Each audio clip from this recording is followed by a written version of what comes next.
Whoa, what's poppin', YouTube? That was a pretty sick intro now, wasn't it? A little bit better, more professional, more aesthetically pleasing than, just a moving in shot of my logo that you'll probably still see at the end of the video.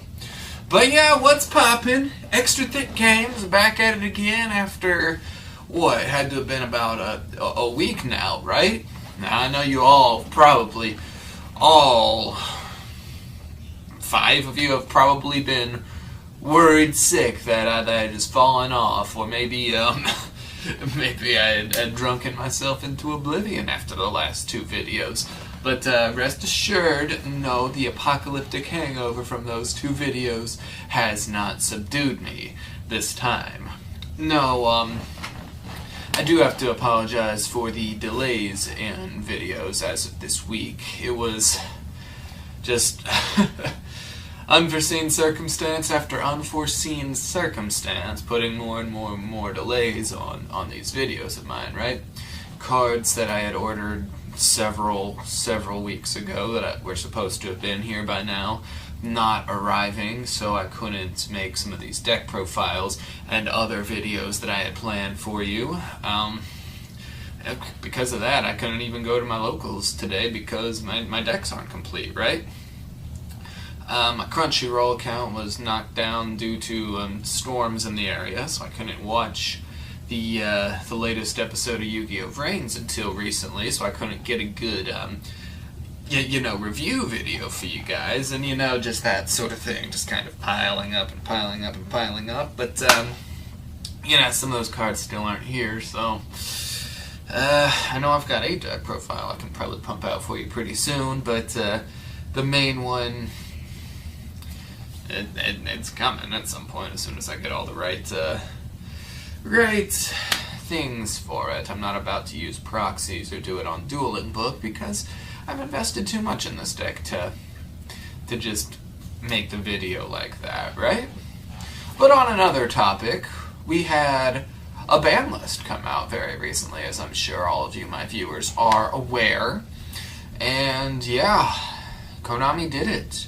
They killed Firewall. They killed him. And then they didn't even stop there. They just relentlessly attacked the Danger Dark World FTK decks, and then like Goki and Dark Warrior, and just about anything that uses Armageddon Knight as sort of a starter, right? One of him, Malicious, is down to 2, and well, ABCs are going to be happy. We got a Assault Core back, and Called by the Grave. That's back to us at 3. It was kind of a silly move, if you ask me, for them to put it at 2 in the first place, but it's been corrected. We got it back, and then Cosmo Dark Destroyer is back, I guess. But yeah, sorry to the guys who were so just convinced that things like Chaos Emperor Dragon and Maxi were gonna come out, because yeah, they're not back yet. Despite the errata on Chaos Emperor Dragon, nope, still dead. Maxi, still dead. Might not be that way for long, because what does the ban list say that the next one's going to come out sooner than sometime in January, and it's already December now, so could be a real short format. Who's to say? Oh, I am entirely too sure that I'm rambling for too long, but there's a lot to cover in the time that I've been out, so I'm just trying to speed round before I get into this review. Broly trailers, we had more of those, in English nonetheless, and basically to sum that up, Gogeta Blue is rad, and I don't know, it kind of feels a little weird to have to resort to Gogeta for someone like Broly, but I mean, this is going to be a really buffed Broly from the movie ones that we're all used to. Kind of a neat little throwback, I guess, to Dragon Ball Z Budokai Tenkaichi 3, that video game, where the intro featured Goku and Vegeta fusing to fight Broly in the intro to that game, right? In the introductory sequence. It's still going to be a great movie, I'm sure. It's going to be a long feature-length one covering all sorts of things, and you know, bringing the franchise back. We were all kind of in a panic that it was over, but no, it's back, and the manga's got a new arc that's announced, so the series is going to continue, and life is good in the Dragon Ball community. Now, what else? Oh yeah, the advent calendar. I did open that one. I was going to try to, you know, make a daily kind of opening that I'd bunch together at the end of Advent to have my reactions to it, but after pulling this garbage the first 2 days, no, we're not getting that out of me, or everybody was right. Well, I'm not gonna say that. I mean, like, it's still fun. It's all this Christmas themed stuff. We got Ceremonial Bell. What, the last time I saw this one was when it came in the second ever Yugi structure deck, and then Box of Friends. I guess you use that in a normal monster or a normal monster based deck or something, but they, you know, sleigh bells, jingle bells, and then presents, Christmas themed cards. But no, at this time it's a bit unrealistic for me to say that I could have, you know, done a video every day or recorded myself every day opening that calendar to get a reaction. That just that's just not in the cards this year. But if we want to fix that, if we want more content from me, if we don't want me to disappear for weeks at a time, y'all know what to do. It starts with staying thick, and then it also proceeds to your finger hitting the subscribe button and getting me out there so I can make more content and leave my job and all that wonderful stuff, right? But no, this video is going to be a Yu-Gi-Oh! VRAINS review episode, and that's just what I'm about to get right into. But I'll tell you what, I sure have definitely learned my lesson from last week's video. Nope. Never drinking again in these things, or period. Just staying off the stuff for good. Yep. Sworn off booze cold turkey, am I right? That's good. Sworn off this 18-year aged rum. Never again, nope, not for me. Yeah, right. So episode 79, The Speed of Light, Lightning, it begins after the introductory sequence with Lightning watching footage of Revolver and Blood Shepherd from his castle? Palace? Cathedral? You know, whatever this is, and why ever he has it, he's watching from it, right? But the footage that he's watching all of a sudden just kind of blurs and disappears from existence. And he admires Revolver for this, saying how he's covered all his bases, right? And removed all history from their interaction, from their duel from Link VRAINS, so they won't be able to hack it or access it or anything like that. And then he kind of talks about how bad it would be for him if the Blood Shepherd and Hanoi ended up teaming up together, right? And he, like a douche, he ends up asking Jin if he agrees with him, knowing damn well that Jin can't answer, and he just points that out like a douche. But then he digresses and says that he'll act now while he still has the chance, while the timing's right. The scene cuts to a disfigured Windy in a fountain attempting to heal from the wounds that Hanoi had inflicted on him. And then Lightning enters, and he dickishly kind of rubs in his face how he looks terrible, and how, because he was infected with this virus, he's never going to be able to heal properly, and things of that nature. Then he goes ahead and fills Windy in on everything that's been going on, and then he gives some cryptic instructions, right? He tells Windy to go to the designated area, and says that Bowman's task is almost done, and that he's got something to do that's gonna end up turning this place into a grave. And then he leaves, and while we all falsely predict what he's talking about, the scene cuts again to the Playmaker squad kind of rendezvousing together after they were all searching for anything really, any clues on Lightning, despite the fact that they all found nothing. And they basically deduce that they need more allies to search the vast area that is Link VRAINS.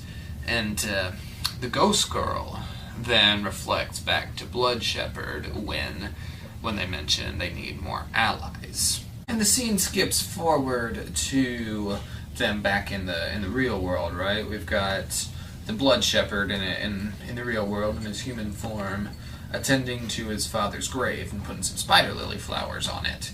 Then Emma, the Ghost Girl in her human form, shows up and greets him and asks if he's forgiven their father, to which he responds that he hasn't, but he's there to break up with him, you know, to leave his memory and his hatred for him behind and in the past, right? Ghost Girl then tries to talk to him and warn him, right, about the rebel Ignis, Lightning, right? But, of course, the Blood Shepherd already knows about all this from the information that Revolver fed him. So, since Ghost Girl realizes that he already knows all this, she thinks that this is going to make the job easier, that she'll just be able to recruit him and she'll help the squad out. But the Blood Shepherd refuses this because he's a lone wolf bounty hunter and all that. But he alludes anyway that he's going to be working towards that same goal anyway, but by himself. He says that he's got to go do something, he's got to take care of something now, and he tells the Ghost Girl not to get involved with it this time. Scene cuts to the Blood Shepherd in Link VRAINS, trying to track down the Light Ignis using these programs to find his location, but Lightning sees this from afar, as do Revolver and Spectre, who are watching from outside Link VRAINS. But Lightning decides that he's going to make it easy on the Blood Shepherd, and while he's quoting Dante's Inferno, please buy my books on Amazon, he opens a portal for him. And Blood Shepherd, of course, takes this bait and goes right into the portal to confront the Light Ignis.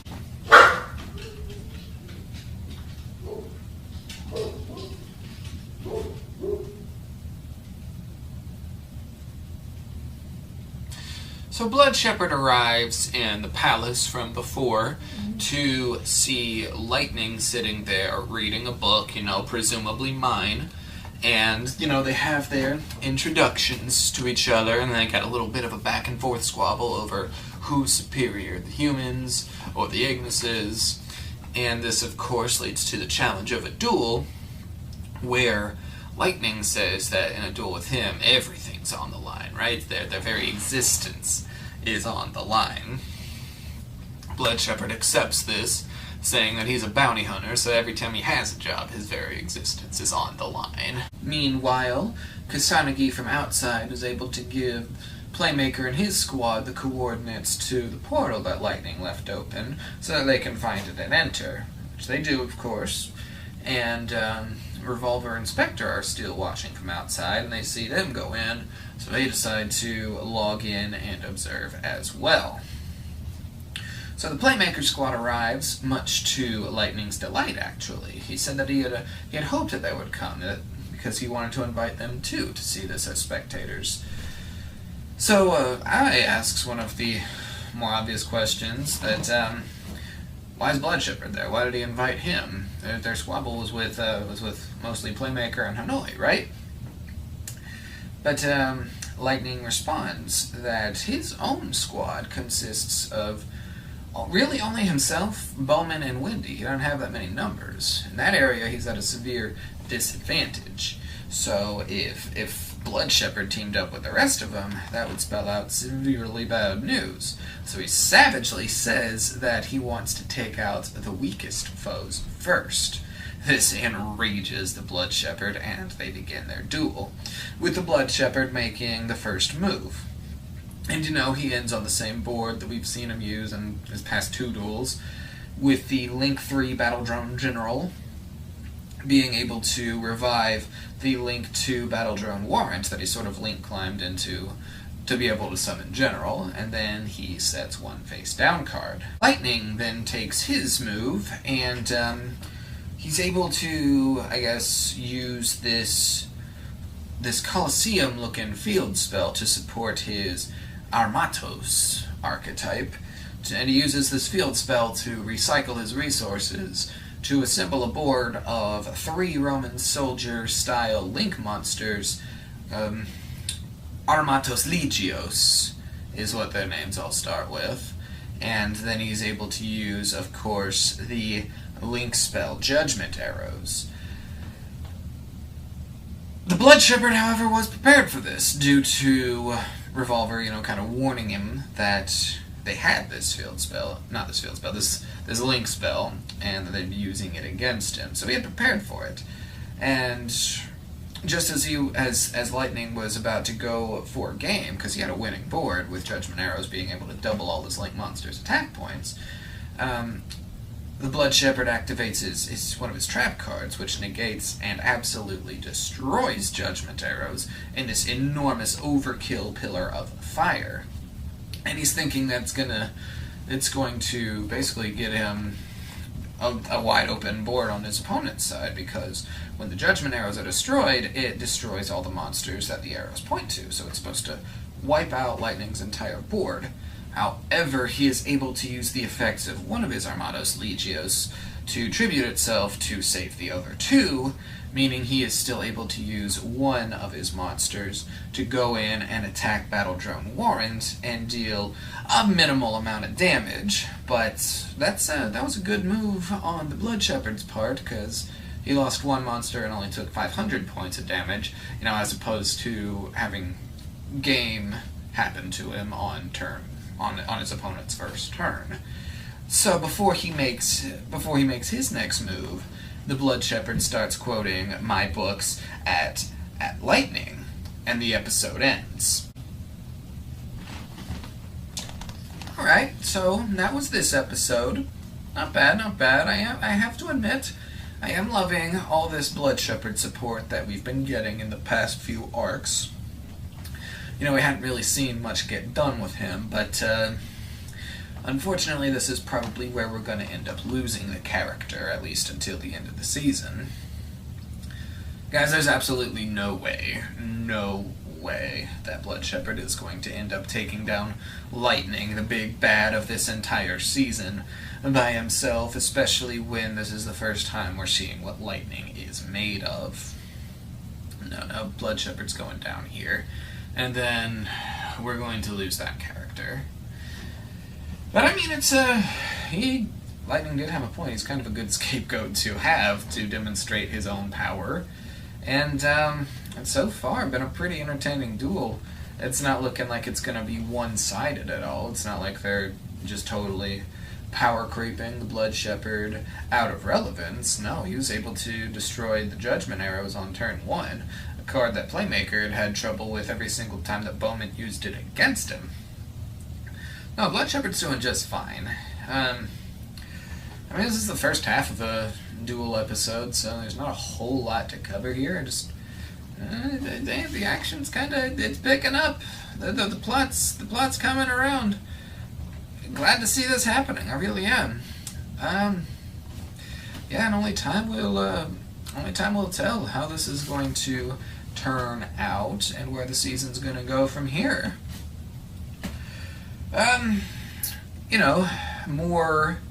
More to come, of course. Going to make these review episodes as soon as I can, as close to when they release as possible, assuming my Crunchyroll account doesn't get knocked out by storms again.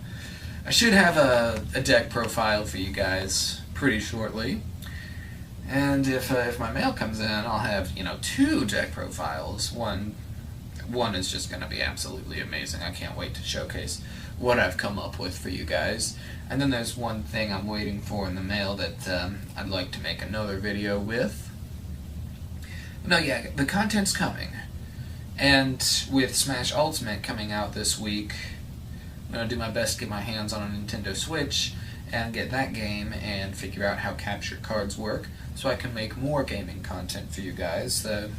Maybe a few of you out there watching me who, aren't big fans of this kind of shonen anime or trading card games and would prefer to see more video games as content made from me. And I'm gonna go that direction too. There's still gonna be the Yu-Gi-Oh stuff, but I also I mean, you can see it on my logo, you can see it on my tank. This channel's supposed to have Smash Bros. Content, and I am aware that it's been sorely lacking in that. Not for much longer, though, my friends. Not for much longer. Great things to come, my guys, but until then, stay thick, alright? Stay thick. Extra thick!